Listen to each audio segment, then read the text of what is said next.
Bien, vamos a otro tema, agradeciéndole al psicólogo Alejandro Filleu que nos haya visitado cada vez que hemos tenido así alguna necesidad de informarnos sobre temas puntuales, lo llamamos y inmediatamente accede. Gracias. No, por favor. Por haber venido, Alejandro. Y hablábamos con Ricardo, eso, en privado, fuera de micrófono, sobre cómo se ha exacerbado la violencia, o por lo menos hay hechos resonantes que así pintan el panorama. Es decir, cualquiera es el motivo mínimo a veces para que se desencadene un drama y alguien mate a otro. Uh-huh. ¿Qué es esto que estamos visto desde el punto de vista de la psicología? Bueno, lo que estamos viendo es una disgregación de lo que es las normas sociales, un debilitamiento de todo lo que tiene que ver con los límites y el modo de convivir al cual estábamos acostumbrados. Cuando charlábamos del caso esto que sucedió en La Matanza con el colectivero que mataron por un boleto, es un claro caso en el cual se demuestra que el motivo por el cual este chofer termina muerto no es en sí misma la discusión por un boleto que además le terminan pagando a los chicos que iban en el colectivo, sino lo que uno de estos chicos plantea: me la va a pagar. Es decir, no se trata de me enojé con vos porque no me quisiste llevar con él sin la tarjeta SUBE, sino yo soy más valiente que vos, yo soy más macho que vos no me vas a venir a decir a mí qué cosas tengo que hacer yo o qué cosas no. Está sacando chapa de bravo. Entonces, saca chapa de bravo, pero no solamente respecto del chofer de colectivo, sino respecto de todo su grupo de compañeros del barrio, de la cuadra. No me podés imponer una norma. Y exactamente, porque ellos están absolutamente convencidos y creídos de que tienen razón en lo que están haciendo y están demostrando ante los otros miembros del barrio, de la cuadra, las chicas del barrio, de que ellos son absolutamente machos y viriles. Entonces, a ellos nadie se los lleva puestos, y ese acto reivindicatorio tiene que ver con los nuevos códigos que se fueron gestando en los lugares marginales, que les dio una cierta identidad, un cierto lugar de pertenencia a chicos que habían quedado marginados de otros roles. Ahora bien, no sucede solamente eso porque sí, por simplemente vivir en un lugar carente de un montón de servicios o de capacidad de acceso del Estado, sino también por cambios en lo que es el rol de la familia y disolución de muchos vínculos familiares que otrora estaban consolidados y que otorgaban roles y lugares a cada uno de los miembros de la familia. Me interesaría que remarcaras, subrayaras esto último, lo agrandaras un poquito más. Es decir, que hay una falla primigenia en la familia, entonces. Siempre la falla viene de la familia, pero en estos casos no se trata de la falla de una familia puntual o de un grupo de familias puntuales, sino de un componente cultural mucho más profundo. Es algo que nos está atravesando a todos, porque no está limitado a las capas sociales más bajas, sino que atraviesa transversalmente las capas sociales. Ha habido paulatinamente una pérdida de cada uno de los roles, sobre todo de los roles parentales. Generaciones. Exacto. Años atrás el padre era padre, la madre era madre, e independientemente de si vivían juntos o estaban separados, ocupaban roles. Eran las autoridades de la familia. Eran las autoridades. Pero además estaba el docente, que era una autoridad, claro, a los cuales los padres otorgaban también el rol de autoridad. Y entonces, si la maestra decía algo, los padres apoyaban. Avalaban. Claro, ratificaban. El policía era alguien, una figura de autoridad. Y así los distintos lugares y roles sociales ocupaban cierto esquema de contención de todos estos impulsos violentos que tenemos todos los seres humanos. Naturalmente los seres humanos somos violentos y la cultura lo que hace es contener todas estas pulsiones de agresión, todos estos impulsos de agresión y de dominio que tenemos para con los otros. Al cambiar y al relajarse todas estas normas sociales, normas culturales, lo que fue sucediendo es que todos estos impulsos empezaron a ponerse cada vez más a flor de piel y a salir de este esquema de contención que tenía la cultura. Entonces, los roles familiares cayeron, los chicos crecieron en familias disgregadas, en familias en donde los roles no están para nada marcados y en donde muchas veces, en determinados sectores sociales, la violencia es una forma de escalar en ese es una ese forma grupo. de escalar y de mostrarse claro. Superior respecto de las otras personas de ese lugar. Es como si disputaran un ranking. Exacto. Y van creciendo dentro de los roles, escalando distintos escalafones hasta llegar a la cima y ser el guapo de la cuadra. Jugar en primera. Exacto. Pero esto, como decíamos, sucede en los distintos roles perdón, en las distintas clases sociales y los atraviesa transversalmente. Solo que en las capas medias o en las capas superiores hay otra serie de contenciones que permiten que estos desbordes no sean excesivos. En los lugares más marginales tenemos entonces familias disgregadas, familias incluso que a veces incentivan el uso de la violencia como modo de reivindicación familiar, como modo de construcción incluso de hasta un nombre y un prestigio dentro de las zonas marginales, y entonces se crían chicos carentes de todo tipo de contención, en el cual el impulso está a flor de piel y es considerado absolutamente normal. Esto sin deslindar responsabilidades de las capas dirigentes que han incentivado, digamos, que esto es lo natural, que esto es lo normal y que esto es lo que socialmente hay que promover. Es también una forma de dominio, ¿no? Exacto. Entonces, toda esta violencia que está incentivada o amparada, por lo menos, desde la familia, el barrio y las capas dirigentes, lo que termina generando es que estos chicos salgan a la calle y consideren como un derecho natural y propio el ejercicio de la violencia para con el otro. Entonces, y la humillación, ¿no es cierto? Exacto. Y luego vienen todos los actos de perversión anudados a todo el acto de sometimiento del otro. Cuando un chico sale a robar, no sale a robar por el mero objeto económico que puede ser la zapatilla o el celular. No es por el objeto de cambio que esa zapatilla o ese celular pueda darle respecto de para comprar drogas o como modo de pago en sí mismo para las drogas.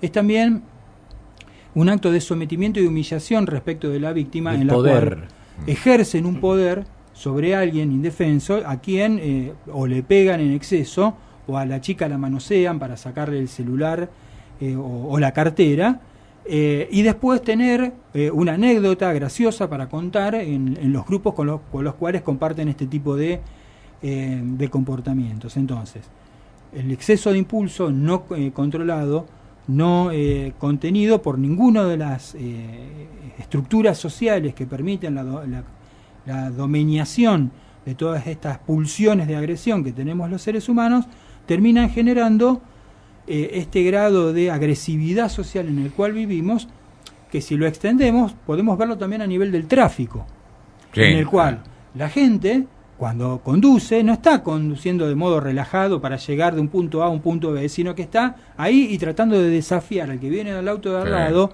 o a la motito que pasa de modo muy agresivo. Meterle presión al que va adelante. Meterle presión al que va adelante, hacerle señas de luces, ponerle la trompa en la culata del auto, etcétera.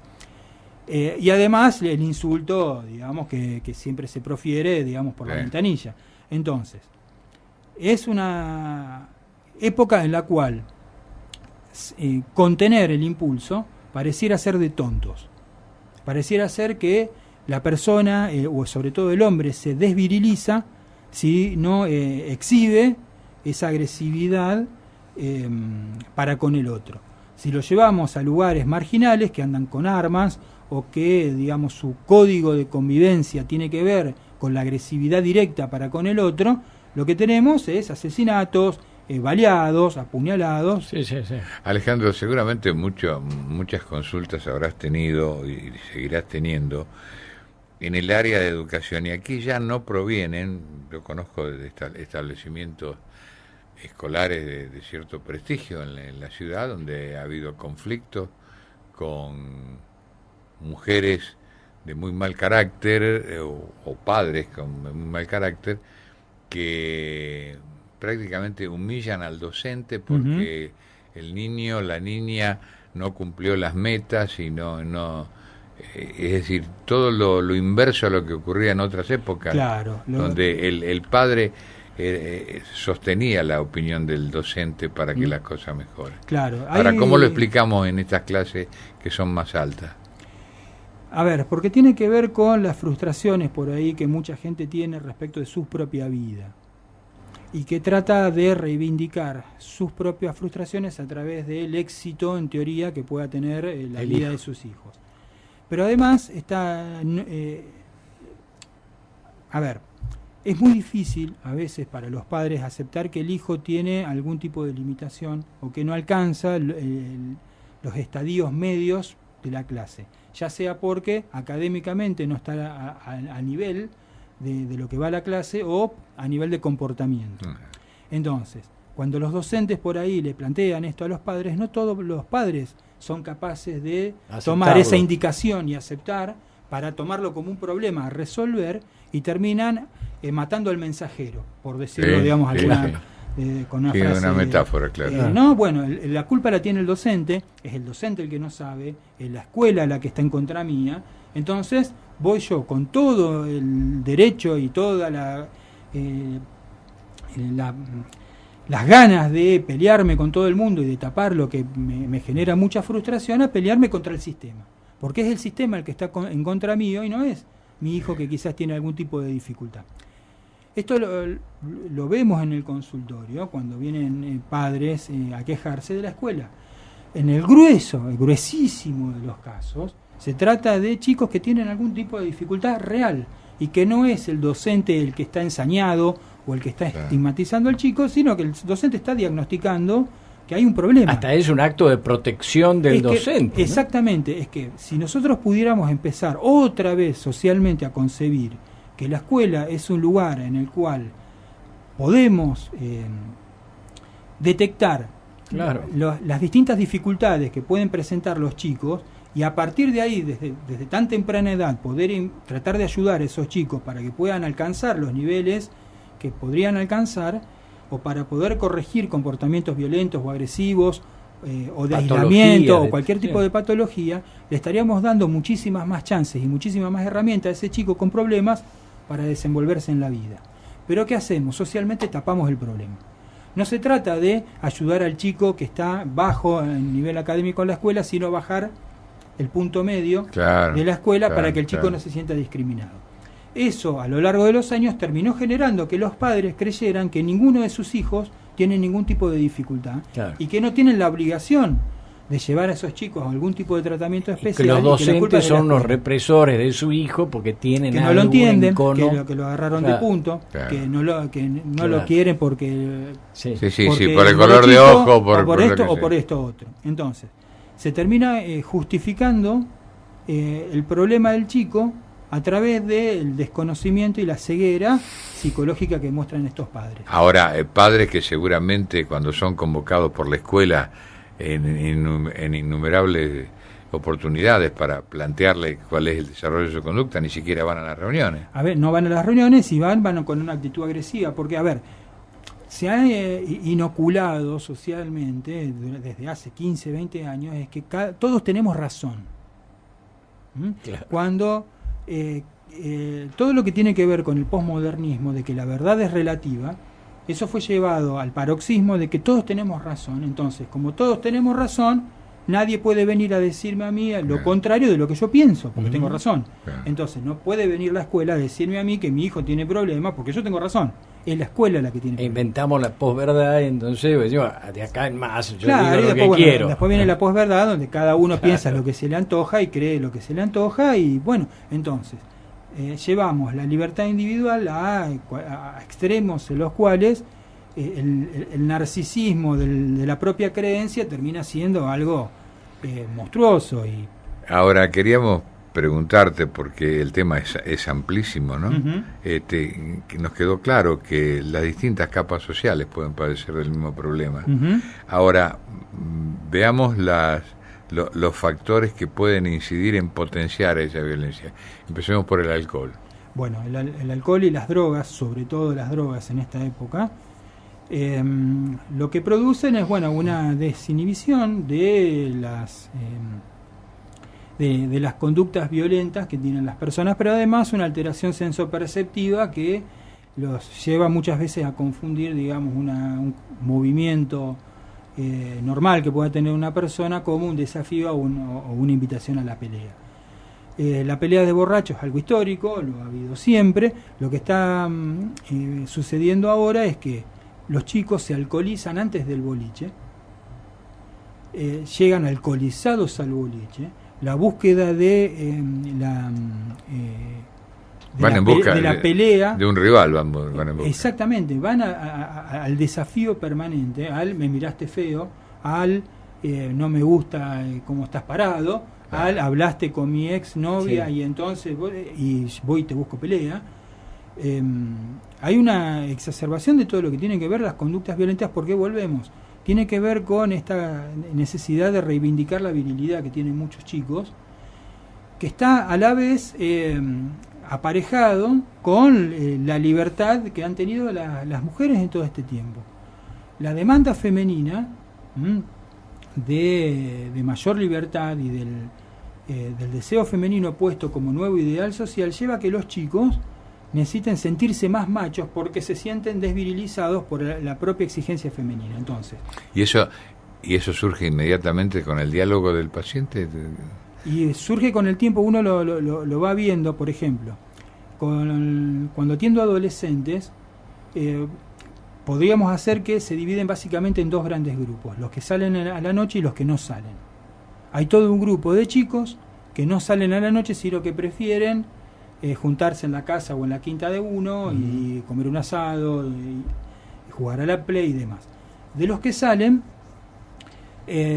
buscan básicamente fiestas privadas, porque los boliches cuentan, son lugares básicamente de pelea. Y la pelea no es una pelea mano a mano limpia, es con armas, botellas, con armas blancas. Y si llegás a ganar, esto me lo contaba un paciente, que muchas veces preferís irte, me decía, prefiero irme corriendo, porque yo sé que si lo agarro lo mato a trompadas. Me decía un chico que había practicado artes marciales durante mucho tiempo. Si lo agarro lo reviento. Pero después va y llama a los amigos y vienen y me pegan un tiro. Es decir, ahora esto es una falta de la presencia del Estado, digamos. En todos los órdenes. Pero del Estado no solamente. Porque todo el mundo lo sabe, pero nadie hace nada. Porque, digamos, bueno, hay una garantía absoluta. Un garantismo absoluto de que todos los comportamientos están bien y que no se pueden sancionar determinado tipo de comportamientos porque son considerados, aunque atenten contra la libertad y los derechos de los demás. Aunque atenten contra incluso la propia vida. Porque denunciar esto es como hablar con la pared. Por ejemplo, volviendo al caso del chofer de La Matanza que mataron. Los dos chicos estos que participaron del crimen, sus vidas quedan absolutamente arruinadas.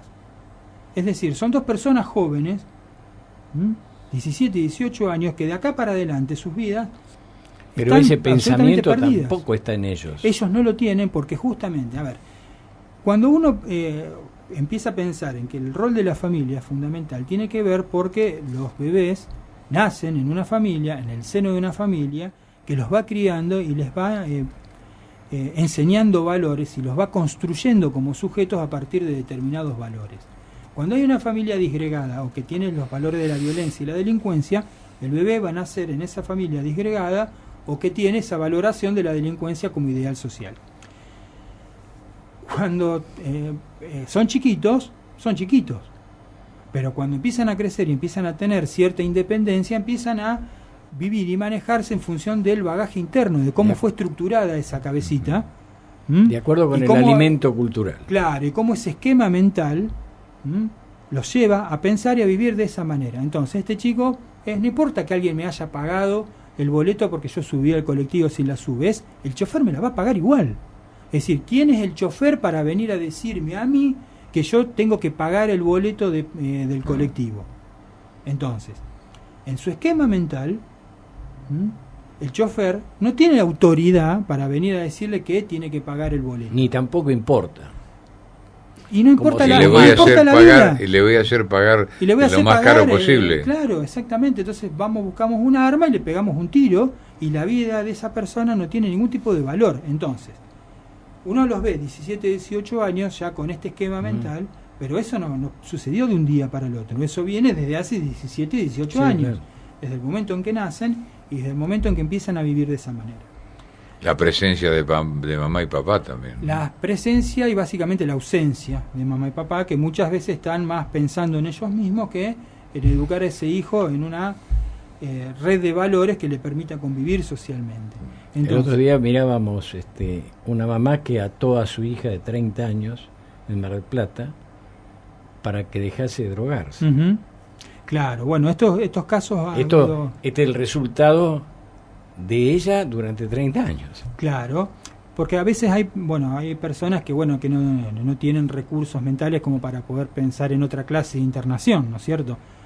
Pero que llegan a un punto, sobre todo cuando hay un consumo de drogas muy prolongado y muy profundo, de que no hay otra forma más que pararlos. Y muchas veces el modo de frenarlo es físico. Ya no se trata de una figura de autoridad, a veces hay que internarlos y muchas veces internados hay que meterlos en una sala de contención donde tienen porque que estar a veces atados, hiperviolentos, ¿no? Porque en el estado de abstinencia se hacen daño a sí mismos. Es decir, cuando uno socialmente anula las normas de contención y la figura de autoridad, lo que deja es a los sujetos, a las personas, solas frente a sus propios impulsos autodestructivos. Entonces, el chico que va en moto a todo lo que da sin casco no le va a producir daño más que material quizás al auto que choque, pero se va a partir la cabeza en el accidente. Y entonces cuando lo dejamos solo andando en moto a todo lo que da sin casco, lo estamos exponiendo a su propia autodestrucción. Insisto, vuelvo a la ausencia del Estado. Hay ausencia del Estado, hay ausencia de familia, y esto es un entramado que viene desde hace varios años. Alejandro, ¿cómo reaccionan los padres, el papá y mamás, o en forma individual, cuando vos has detectado un caso de un joven, de un adolescente con esos rasgos de violencia y seguramente necesitas el contacto familiar, aconsejarlos, orientarlos? ¿Cómo reaccionan para con el mensajero que vendrías a ser vos? En general, los chicos que han estado más complicados con este tipo de comportamientos de drogas o de violencia, los padres lo han depositado en el consultorio. Claro. Y los he tenido que llamar 20.000 veces para que vayan a una consulta. Ni siquiera estoy hablando de personas que podían pagarme mis honorarios particulares. No estoy hablando de gente de clases bajas. Claro. Hasta es llamativo, tomaron una buena decisión. Porque pierde continuidad. Porque muchas veces lo que sucede es la escuela les pone el límite de que si no lo mandan al psicólogo no lo inscriben. Y lo hacen por entonces lo hacen porque están obligados para que el chico siga en la escuela a mandarlo al psicólogo, pero no hay un verdadero interés de que el chico modifique esos comportamientos. Ahora falta amor por sobre todo. Una falta de amor muy profunda. Suele suceder que en general son padres separados, en general los lleva la madre y en general la madre dice porque el padre no me ayuda, etcétera, etcétera. Sí. Entonces, como que, digamos, hay a nivel familiar un poncio-pilatismo. Claro, pero el producto es decir, la mala relación, bueno, podrá existir y demás, pero el producto que llega a tu consultorio, que es una persona, es un ser humano, es un adolescente, es el producto de la unión de las dos personas que tendrían que haberle dado todo. Es decir, haberlo acompañado, haberlo formado, para que no se criaran con un molde equivocado, o un razonamiento... No, pero bueno, lo hacen porque, a ver, no todo el mundo que es padre biológico lo es desde el punto de vista simbólico y del amor. Hay gente que ha tenido hijos por presión social, por presión familiar, y que eso es lo que les funcionaba a ellos. Bueno, hay que tener hijos porque todas las parejas amigas tienen hijos, porque los padres presionan, porque socialmente, etcétera, pero no por un acto de amor. No es por convicción. ¿no? Es un fuerte egoísmo, ¿no? Exacto, es, digamos, y esto se está viendo bastante, sobre todo en mujeres solteras de más de 30, que buscan o parejas ocasionales para quedar embarazadas porque quieren tener un hijo, o que se hacen directamente inseminaciones en un banco de esperma para tener un hijo. No buscan una pareja, buscan un hijo porque hay que tener un hijo.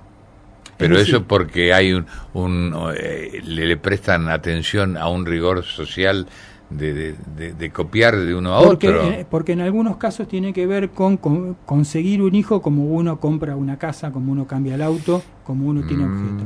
Es decir, es algo más que uno tiene que tener para sentir la completud, ¿no? De que uno está logrando cosas. Esto dificulta más todo, ¿no? Esto dificulta mucho. Yo he atendido un par de mujeres que han presentado esta situación. Son mujeres muy narcisistas, con muchas dificultades para poder posicionarse desde otro lugar. Están generalmente convencidas exactamente de lo que están haciendo y no están demasiado dispuestas a modificar sus patrones de comportamiento, por decirlo de alguna manera, y no cuestionan nada de lo que son sus modos de vivir. Cuando asisten a consulta, en general es por algún motivo tangencial, es porque hay fracasos reiterativos en la pareja, etcétera, etcétera. Pero cuando uno lo lleva, bueno, ¿qué pasa? Que fracasas una y otra vez con los distintos hombres, y bueno, uno ve que hay un núcleo tan cerrado internamente que no están dispuestas a ceder nada de su parte. No hay una correlación directa entre estas madres y los hijos violentos, obviamente, pero sí que cuando hay familias disgregadas y cuando hay madres y padres que están más centrados, que centran más su mirada en sus propias necesidades que las necesidades de sus hijos, esos hijos tienden a buscar otros referentes con los cuales constituirse como personas, y esos otros referentes son los chicos del barrio, son otras personas que... Claro, los modelos... Los modelos son otros y los van llevando a eso. Esto incrementa también la violencia de género. La violencia de género también tiene que ver con la cuestión del empoderamiento, lo que se llama el empoderamiento de la mujer y la desvirilización del hombre. No todos los hombres son golpeadores, no todos los hombres son violentos con las mujeres. Hay mujeres que son realmente víctimas de un psicópata que las persigue y las maltrata. Y hace uso de ese estilo de humillación y de poder. Bueno, el psicópata lo que hace es humillar permanentemente al otro. En cualquier tipo de esquema y abusa con quien es más débil. Exacto. Hay jefes que son psicópatas que gozan de humillar al empleado. Sí, totalmente. Y lo hay políticos que son psicópatas, hay jueces que son psicópatas, policías que son psicópatas, hombres comunes que son psicópatas, obreros que son psicópatas. Eso no está determinado en una sola escala social, sino que bueno, es una estructura de personalidad que se da en determinados hombres y en determinadas mujeres. La mujer no está exenta de la psicopatía, solo que... ¿La reconocen? ¿Se reconocen? No, la mujer psicópata no. Digamos, está muy reconocida en los manuales de psicología, no tanto socialmente. Es como que por esta visión buenista respecto de la mujer se considera que la mujer no es psicópata, pero las hay. Y hay mujeres que son realmente muy complicadas y que tienen actitudes muy perversas. Hay casos en los cuales, que también podríamos encuadrarlo dentro de este campo tan amplio de lo que es la violencia, que en el marco de una separación acusan a su ex marido de abuso sexual respecto de sus hijos con tal de generar algún tipo de ventaja a la hora del divorcio. Cruel y que hasta criminales eso. Yo he atendido casos así. Entonces, no importa el daño que se pueda hacer al hombre o a los hijos, lo importante es ganar, y no hay forma de modificar. Incalificable. La última, Ricardo. No, todo lo que él cuenta hace que pensemos cómo solucionar esto, porque no son soluciones puntuales, pequeñas, son soluciones que abarcan a una sociedad de este tipo que se ha ampliado en estos últimos tiempos, ¿no? A ver, no soy un ingeniero social, pero a ver, lo que podrían ser algunas propuestas es empezar desde lo básico, que es los chicos. Empezar desde el hecho de cuidar a esos hijos, ponerle límite a esos hijos, no tener temor a quedar como los malos, poniéndole límites a esos hijos. Cuando uno le pone un límite a un hijo, uno siente angustia. Porque cuando uno le dice que no a comprar caramelos en el kiosco, uno tendría ganas de hacerlo, pero uno sabe que lo hace por un bien. Poner esos límites implica poder empezar a meter en esa cabecita un esquema en el cual hay cosas que no se pueden, pero que también pueden desearse. Y que el día de mañana esos chicos puedan oponerse generacionalmente a nuestra generación y desarrollar un camino propio. Empieza desde ahí, empieza desde el respeto que uno tenga también a las figuras de autoridad. Que los docentes no son enemigos, sino que son aliados de nuestros hijos en la crianza. Claro. En el proyecto de vida que uno pueda enseñarle a esos hijos. Bueno, los docentes son pilar fundamental, que las figuras de autoridad en términos generales hay que respetarlas, que bueno, que uno no puede ser ingenuo y desconocer cosas que han pasado, pero tampoco puede ser un paranoico pensando que cada policía de esquina es un represor en potencia. Claro. Entonces, pero siempre desde los bebés, siempre desde chiquitos, criarlos, cuidarlos, amarlos y enseñarle valores. Bien, un cierre brillante. Estimado Alejandro Filleo, que es psicólogo, gracias por tu colaboración. No, por favor, gracias a ustedes. Te vamos a seguir convocando porque es interesantísimo es un todo gusto lo que... venir a charlar acá. Muchas gracias.